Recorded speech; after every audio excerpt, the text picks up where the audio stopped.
Good morning, ma'am, sir. Paano po kapag lahat ng record ko po is apelyido ng mama ko po ang dala ko, pati sa PRC license ko po.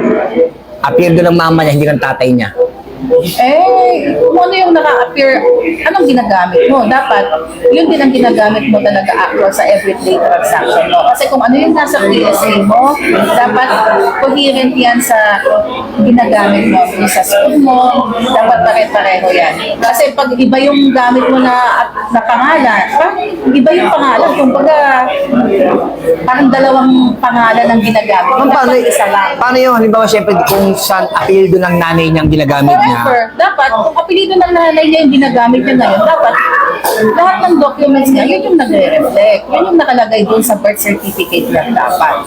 Kung paano, syempre, ilagay niya rin yung pangalan tatay. Dapat di ba tatay yung nakalagay ng apelyido? Paano yun? Pwede May ba mga yun? time kasi na hindi siya ni-recognize ng father niya, kaya hindi siya nakapangalan sa tatay niya. Siguro nung mga unang panahon, si nanay gusto yung pangalan, apelido niya ang gagamitin.